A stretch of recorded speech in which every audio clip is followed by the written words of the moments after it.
Hey guys, welcome to That Game Show, the show that talks about all the stuff in the nerd world and all the stuff in between. I am your host, Chase Bunker. Joining me today, he is the half-Asian sensation. He is Curtis Coe. Hello, everyone. He's evolved into Player 3 this week, thanks to the Firestone.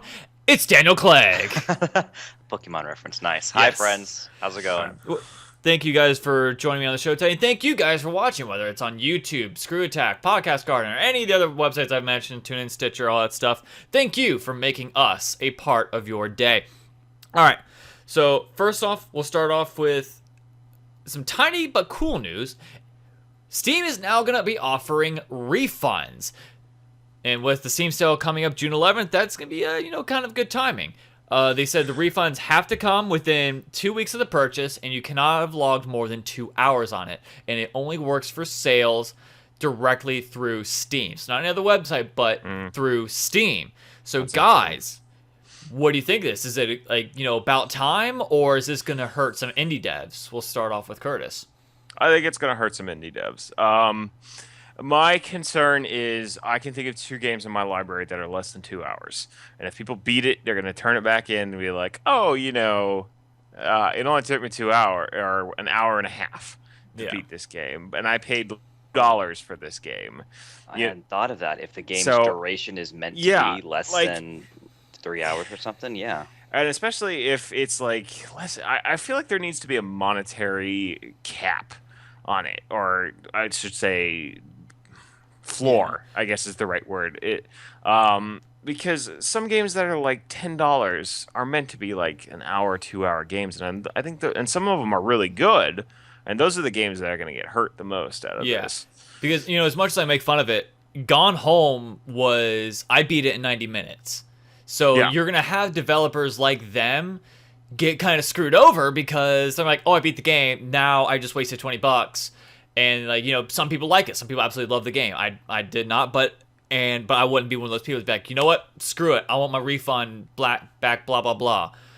But there are people that are going to exploit that. Yeah, to your point, I'm kind of wondering if it should be like an hour. Because I feel like an hour played on a game, even if you're just learning it and messing around with it, I feel like that can give you a good indicator whether you like the game or you hate the game. But 2 hours for some games, that's the whole damn game. Well, pardon my French. It's the whole darn game.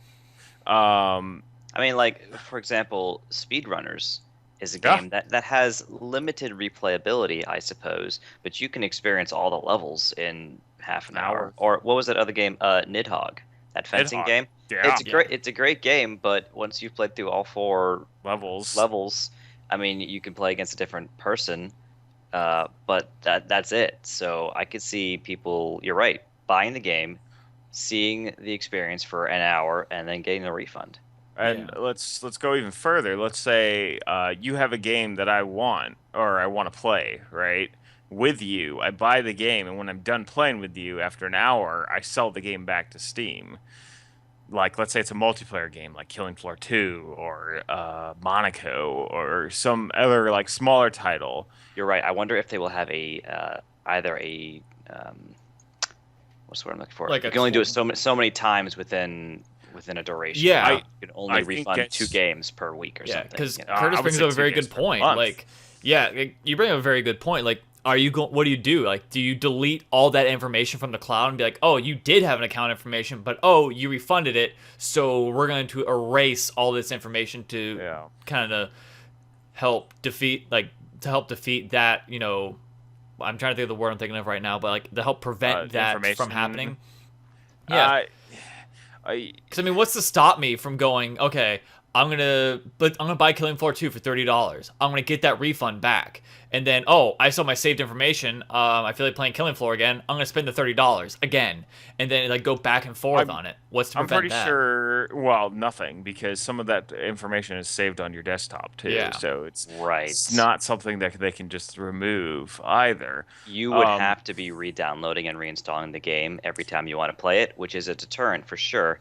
Plus, I'm sure they have something in place that you can only buy and refund a game once. Right? That would make sense to stop that from happening. But on the plus side, though, to see what the fallout is. On the plus side, because we know that we all have our one friend who gets screwed over every time when this happens.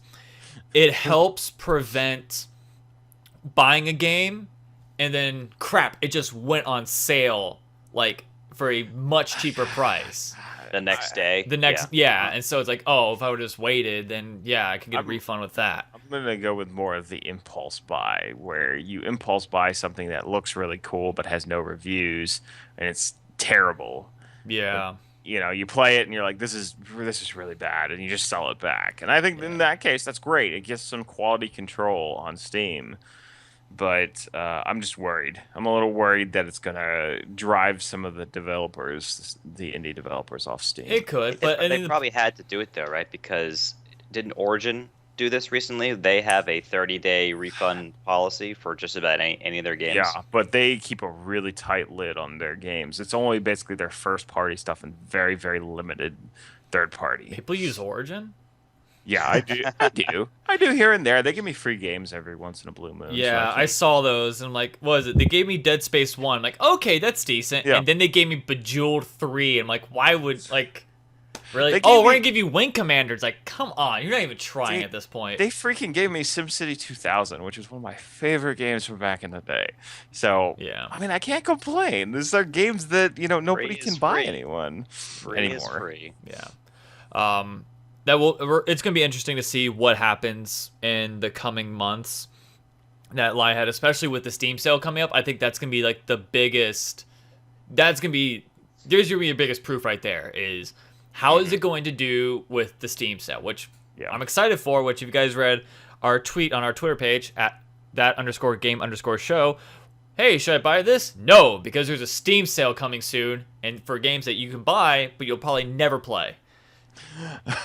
If you're like us, you'll buy 5 to 10 games and play maybe 1 or 2 of them. I still haven't played South Park yet. You don't want to lose money on these deals. No, right? I mean you can't. Like, it's such a good deal, but it's like, I bought Dawn of War Retribution, and it was like because it was $5. I haven't played it yet, but it's like it was $5.